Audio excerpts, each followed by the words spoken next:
The Quest of the Sons of Turenn, Part 2. Astonishment and despair overcame the Sons of Turenn when they learned the meaning of the Eric of Lugh, and they went home to tell the tidings to their father.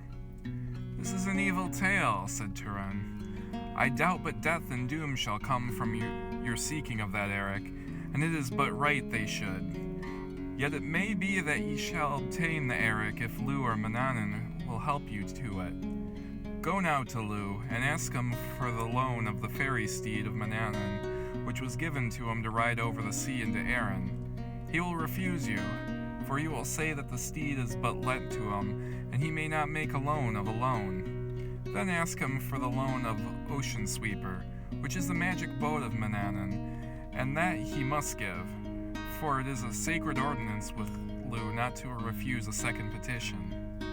So they went back to Lugh, and it all fell out as Turenn had told them.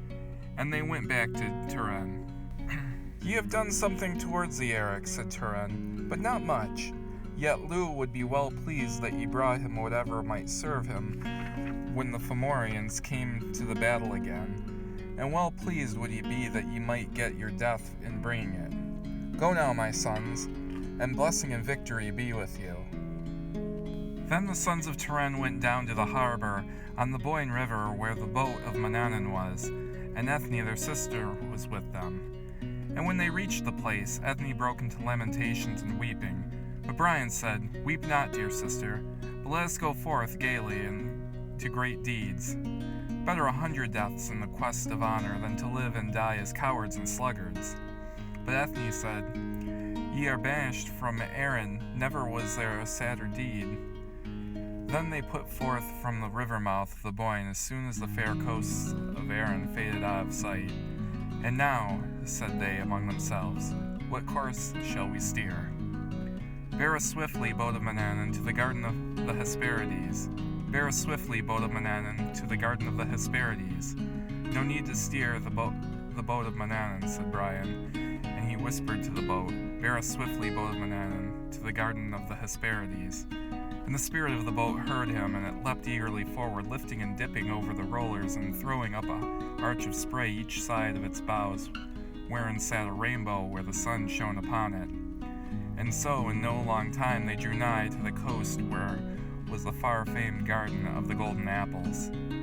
"And now how shall we set about the capture of the apples?" said Brian. "Draw sword and fight for them," said Eoher and Eoherba. "And if we are the stronger, we shall win them. And if not, we shall fall, as fall we surely must, ere the Eric of Kian be paid." "Nay," said Brian, "but whether we live or die, let not men say of us that we went blind and headlong into our tasks, but rather that we made the head help the hand, and that we deserved to win, even though we lost. Now my counsel is that we approach the garden in the shape of 3 hawks, strong of wing, and that we hover about until the wardens of the tree have spent all their darts and javelins in casting at us, and then let us swoop down suddenly and bear off each of us with an apple if we may." So it was agreed, and Brian struck himself and each of his brothers with a druid wand, and they became 3 beautiful, fierce, and strong-winged hawks. When the wardens perceived them, they shouted and threw their showers of arrows and darts at them. But the hawks evaded all of these until the missiles were spent, and then they seized an apple in his talons. But Brian seized 2, for he took one in his beak as well. Then they flew as swiftly as they might to the shore where they had left their boat. Now the king of that garden had 3 fair daughters, to whom the apples and the garden were very dear, and he transformed the maidens into 3 griffins, who pursued the hawks. And the griffins threw darts of fire, and it were lightning at the hawks. "Brian," then cried Eoher and his brother, "we are being burnt by these darts. We are lost unless we can escape them." On this Brian changed himself and his brethren into 3 swans, and they plunged into the sea, and the burning darts were quenched. Then the griffins gave over the chase, and the Sons of Turenn made for their boat, and they embarked with the 4 apples. Thus their first quest was ended. After that they resolved to seek the pigskin from the king of Greece, and they debated how they should come before him. "Let us," said Brian, "assume the character and garb of poets and men of learning, for such are wont to come from Ireland, and to travel foreign lands. And in that character shall the Greeks receive us best, for such men have honor among them.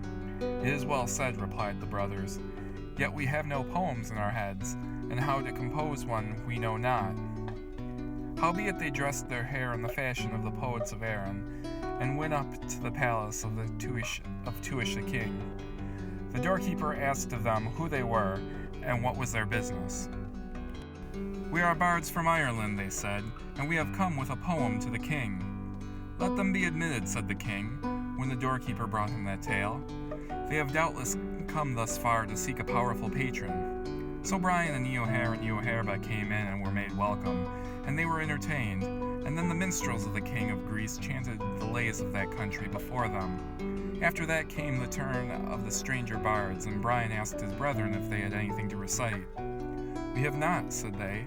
We know but one art, to take what we want by the strong hand if we may, and if we may not, to die fighting.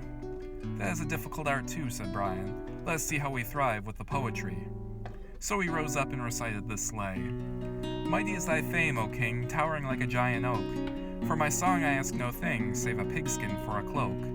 When a neighbor with his friend quarrels, they are ear to ear. Who on us their stores shall spend shall be richer than they were. Armies of the storming wind, raging seas the sword's fell stroke. Thou hast nothing to my mind, save thy pigskin for a cloak. That is a very good poem, said the king, but one word of its meaning I do not understand. I will interpret it for you, said Brian. Mighty is thy fame, O king, towering like a giant oak. That is to say, as the oak surpasses all the other trees in the forest, so do you surpass all the kings of the world in goodness, in nobleness, and in liberality. A pigskin for a cloak. That is the skin of the pig of Tuish, which I would fain receive as a reward for my lay. When a neighbor with his friend quarrels, they are ear to ear. That is to signify that you and I shall be about each other's ears over the skin, unless you are willing to give it to me. Such is the sense of my poem, said Brian, son of Turenn. I would praise your poem more, said the king, if there were not so much about my pigskin in it. Little sense of you, O man of poetry, to make that request of me. For not to all the poets, scholars, and lords of the world would I give that skin of my own free will. But what I will do is this.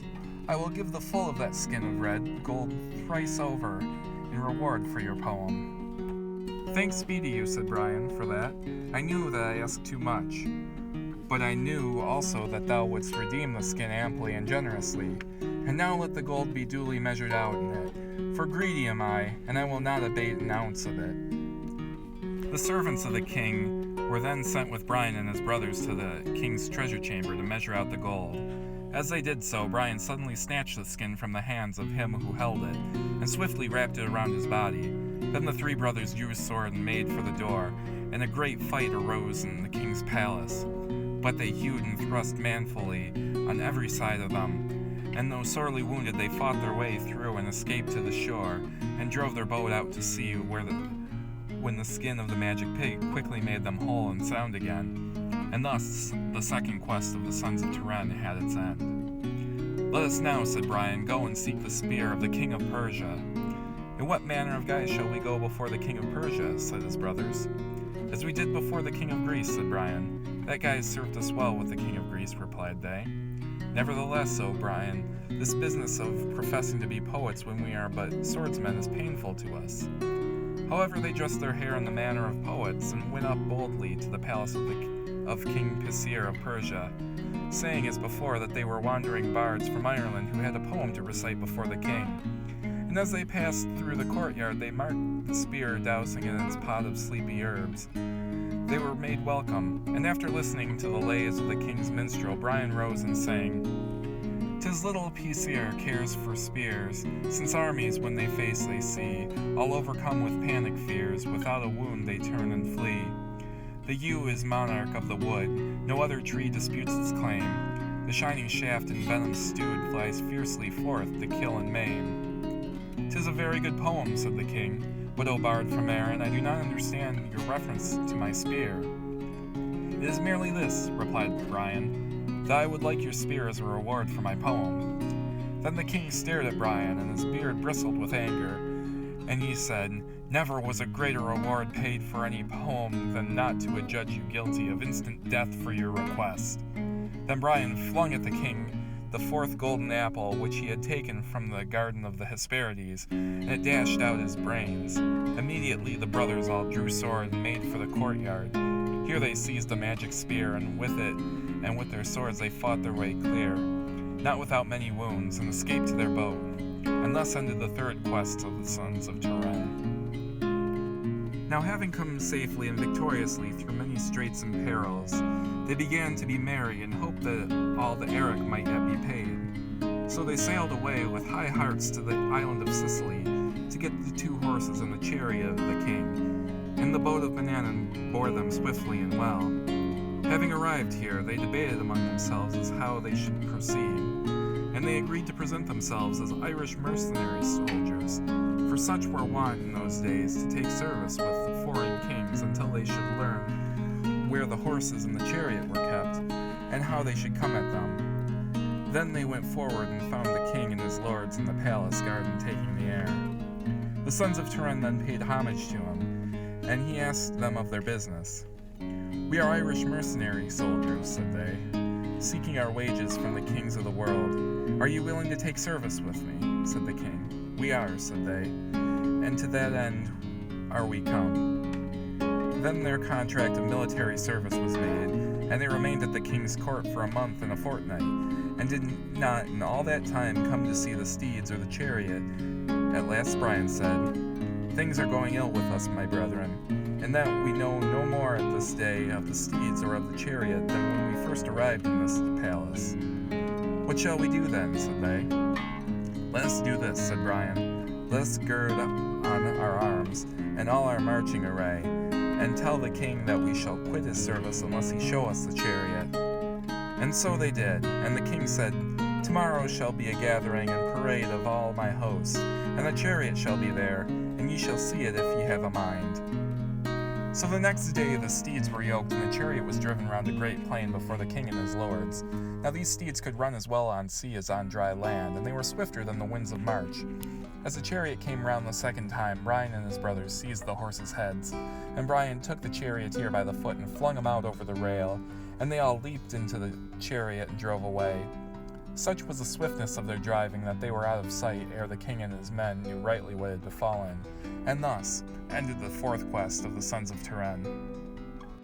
Next they betook themselves to the court of Assal, king of the Golden Pillars, to get the 7 swine which might be eaten every night, and they would be whole and well on the morrow morn. But it had now been noised about every country that 3 young heroes from Erin were plundering the kings of the world of their treasures in payment of a mighty Eric. And when they arrived at the land of the Golden Pillars, they found the harbor guarded and a straight watch kept, that no one who might resemble the Sons of Turenn should enter. But Assal the king came to the harbor mouth and spoke with the heroes, for he was desirous to see who had done the great deeds that he had heard of. He asked them if it were true that they had done such things and why. Then Brian told him the story of the mighty Eric, which had been laid upon them, and what they had done and suffered in fulfilling it. "Why," said King Assal, "have ye now come to my country?" "For the 7 swine," said Brian, "to take them with us as part of that Eric." "And how do you mean to get them?" asked the king. "With your good will," replied Brian, "and if so it may be, and to pay you therefore with all the wealth we now have, which is thanks and love, and to stand by your side hereafter in any strait or quarrel you may enter into. But if you will not grant us the swine, and we may not be quit of our Eric without them, we shall even take them as we may, and as we have before time taken mighty treasures from mighty kings." Then King Assal went into council with his lords, and he advised that the swine be given to the Sons of Turenn, partly for that he was moved with their desperate plight and the hardihood that they had shown, and partly that they might get them whatever or no. To this they all agreed, and the Sons of Turenn were invited to come ashore, where they were courteously and hospitably entertained in the king's palace. On the morrow the pigs were given to them, and great was their gladness, for never before had they won a treasure without toil and blood. And they vowed that, if they should live, the name of Assal should be made by them a great and shining name, for his compassion and generosity which he had shown them. This, then, was the 5th quest of the Sons of Turenn. "And whither do ye voyage now?" said Asal to them. "We go," said they, "to Yarroway, for the hound's whelp which is there." "Take me with you then," said Asal, "for the king of Yarroway is husband to my daughter, and I may prevail upon him to grant you the hound without combat." So the king's ship was manned and provisioned, and the sons of Turenn laid up their treasures in the boat of Manannan, and they all sailed joyfully forth to the pleasant kingdom of Yarroway. But here too they found all the coasts and harbors guarded, and entrance was forbidden them. Then Asal declared who he was, and him they allowed to land, and he journeyed to where his son-in-law, the king of Yarroway, was. To him Asal related the whole story of the sons of Turenn, and why they were come to that kingdom. "Thou art a fool," said the king of Yarroway, "to have come on such a mission. There are no 3 heroes in the world to whom the immortals have granted such grace that they should get my hound, either by favor or by fight." "That is not a good word," said Asal, "for the treasures they now possess have made them yet stronger than they were, and these they won in the teeth of kings as strong as thou." And much more he said to him to persuade him to yield up the hound, but in vain. So Asal took his way back to the haven where the sons of Turenn lay, and told them his tidings. Then the sons of Turenn seized the magic spear and the pigskin, and with a rush like that of 3 eagles descending from a high cliff upon a lambfold, they burst upon the guards of the kings of Yarroway. Fierce and fell was the combat that ensued, and many times the brothers were driven apart, and all but overborne by the throng of their foes. But at last Brian perceived where the king of Yarroway was directing the fight, and he cut his way to him. Having smitten him to the ground, he bound him and carried him out of the press of the haven side where Asal was. "There," he said, "is your son-in-law for you, Asal, and I swear by my word that I had more easily killed him thrice than once to bring him thus bound to you." "That is very like," said Asal, but now hold him to ransom." So the people of Yarroway gave the hound to the sons of Turenn as a ransom for their king, and the king was released, and friendship and alliance was made between them. And with joyful hearts the sons of Turenn bade farewell to the king of Yarroway and to Asal, and departed on their way. Thus was the 6th of their quest fulfilled. Now Lugh Limfada desired to know how the sons of Turenn had fared, and whether they had got any portion of the great Eric that might be serviceable to him when the Fomorians should return for one more struggle. And by sorcery and divination it was revealed to him how they had thriven, and that naught remained to be won save the cooking spit of the sea nymphs, and to give the 3 shouts upon the hill. Lugh then by druidic art caused a spell of oblivion and forgetfulness to descend upon the sons of Turenn, and put into their hearts withal a yearning and passion to return to their native land of Erin. They forgot therefore that a portion of the Eric was still to win, and they bade the boat of Manannan and bade them home with their treasures, for they deemed that they should now quit them of all their debt for the blood of Kian, and live free in their father's home, having done such things and won such fame as no 3 brothers had ever done since the world began. At the Brew of Boyne, where they had started on their quest, their boat came ashore again, and as they landed they wept for joy, and falling on their knees they kissed the green sod of Erin. Then they took up their treasures and journeyed to Ben-Adar, where the High King of Ireland and Lugh with him were holding an assembly of the people of Dana. But when Lugh heard that they were on their way, he put on his cloak of invisibility and withdrew privily to Tara. When the brethren arrived at Ben-Adar, the High King of the Lords of the Danans gave them welcome and applause, for all were rejoiced that the stain of the ancient feud and bloodshed should be wiped out, and that the children of Dana should be at peace within their borders. Then they sought for Lugh to deliver over the Eric, but he was not to be found. As Brian said, "He has gone to Tara to avoid us, having heard that we were coming with our treasures and weapons of war." Word was then sent to Lugh at Tara that the sons of Turenn were at Ben-Adar, and the Eric with them. "Let them pay it over to the High King," said Lugh. So it was done, and when Lugh had tidings that the High King had the Eric, he returned to Ben-Adar. Then the Eric was laid before him, and Brian said, "Is the debt paid, O Lugh, son of Kian?" Lugh said, "Truly there is here the price of any man's death, but it is not lawful to give acquittance for an eric that is not complete. Where is the cooking spit from the island of Finchori? And have ye given the 3 shouts upon the hill of Mochain?" At this word, Brian and Eoher and Eoherba fell prone on the ground, and they were speechless a while from grief and dismay. After a while they left the assembly like broken men, with heads hanging and with heavy steps, and betook themselves to Dun Turenn, where they found their father. And they told him all that had befallen them since they had parted with him, and set forth on the quest. Thus they passed the night in gloom and evil forebodings. And on the morrow they went down once more to the place where the boat of Manannan was moored. And Ethne their sister accompanied them, wailing and lamenting, but no words of cheer had they now to say to her. For now they began to comprehend that a mightier and a craftier mind had caught them in the net of fate.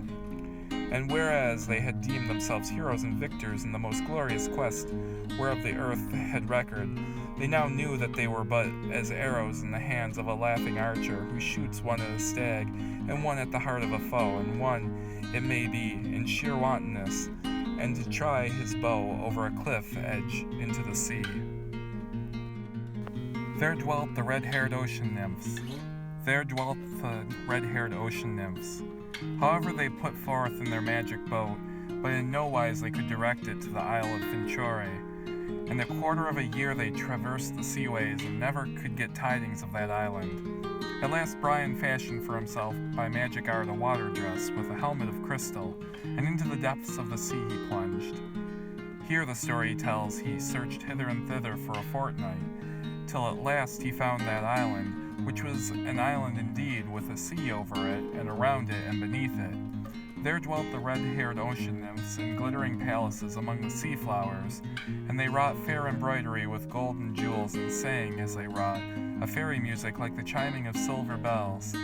3/5 of them sat or played in their great hall as Brian entered, and they gazed on him but spoke no word. Then Brian strode to the wide hearth, and without a word he seized from it a spit that was made of beaten gold, and turned again to go. But at that the laughter of the sea maidens rippled through the hall, and one of them said, "Thou art a bold man, Brian, and bolder than thou knowest. For if thy 2 brothers were here, the weakest of us could vanquish all 3. Nevertheless, take the spit for thy daring. We had never granted it for thy prayers." So Brian thanked them and bade farewell, and he rose to the surface of the water. Ere long his brethren perceived him as he shouldered the waves on the bosom of the deep, and they sailed to where he was and took him on board. And thus ended the quest for the 7th portion of the Eric of Kian. After that their hopes revived a little, and they set sail for the land of Lachlan, in which was the hill of Mochain. Where they had arrived at the hill, Mochain came out to meet them with his 3 sons, Cork and Con and Hugh. Nor did the Sons of Turenn ever behold a band of grimmer and mightier warriors than those 4. "What seek ye here?" asked Mochain of them. They told him that it had been laid upon them to give 3 shouts upon the hill. "It hath been laid upon me," said Mochain, "to prevent this thing." Then Brian and Mochain drew sword and fell furiously upon each other. And their fighting was like that of 2 hungry lions or 2 wild bulls, until at last Brian drove his sword into the throat of Mochain, and he died. With that the sons of Mochain and the Sons of Turenn rushed fiercely upon each other.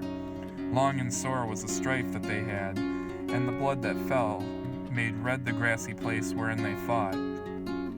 Not one of them but received wounds that pierced him through and through, and that heroes of less hardihood had died of a score of times. But in the end the sons of Mochain fell, and Brian, Eoher, and Eoherba lay over them in a swoon like death. After a while Brian's senses came back to him, and he said, "Do ye live, dear brothers, or how is it with you?" "We are as good as dead," said they. "Let us be." "Arise, then," said Brian, "for truly I feel death coming swiftly upon us, and we have yet to give the 3 shouts upon the hill." "We cannot stir," said Eoher and Eoherba. Then Brian rose to his knees and to his feet, and he lifted up his two brothers while the blood of all three streamed down to their feet. And they raised their voices as best they might and gave 3 hoarse cries upon the hill of Mochain. And thus was the last of the epic fulfilled. Then they bound up their wounds, and Brian placed himself between the 2 brothers, and slowly and painfully they made their way to the boat and put out to sea for Ireland. And as they lay in the stupor of faintness in the boat, one murmured to himself, "I see the Cape of Benadair and the coast of Turenn, and Tara of the kings." Then Eohair and Eoherba entreated Brian to lift their heads upon his breast. "Let us but see the land of Erin again," said they, "the hills around Tailtin, and the dewy plains of Bragia, and the quiet waters of the Boyne, and our fathers done thereby, and healing will come to us, or if death come, we can endure it after that." Then Brian raised them up, and they saw that they were now nearby under Benadair, and at the strand of the Bull they took land. They were then conveyed to the dun of Turenn, and life was still in them when they were laid in their father's hall. And Brian said to Turenn, "Go now, dear father, with all speed to Lugh at Tara. Give him the cooking spit, and tell how thou hast found us after giving our 3 shouts upon the hill of Mochain. Then beseech him that he yield thee the loan of the pigskin of the king of Greece. For if it be laid upon us while the life is still yet in us, we shall recover. We have won the Eric, and it may be that he will not pursue us to our death." Turenn went to Lugh and gave him the spit of the sea nymphs, and besought him for the lives of his son. Lugh was silent for a while, but his countenance did not change, and he said, "Thou old man, seest not but the cloud of sorrow wherein thou art encompassed.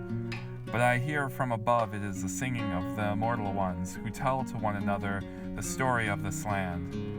Thy sons must die, yet have I shown to them more mercy than they showed to Kian. I have forgiven them, nor shall they live to slay their own immortality. But the royal bards of Erin and the old men in the chimney corners shall tell of their glory and their fate as long as the land shall endure." Then Turenn bowed his white head and went sorrowfully back to Dun Turenn. And he told his sons of the words that Lugh had said. And with that the sons of Turenn kissed each other, and the breath of life departed from them, and they died. And Turenn died also, for his heart was broken in him, and Ethnia's daughter buried them in one grave. Thus, then, ends the tale of the quest of the Eric and the fate of the Sons of Turenn. Thanks for listening to this story. Don't forget to subscribe, like, and stay tuned for other Celtic legends.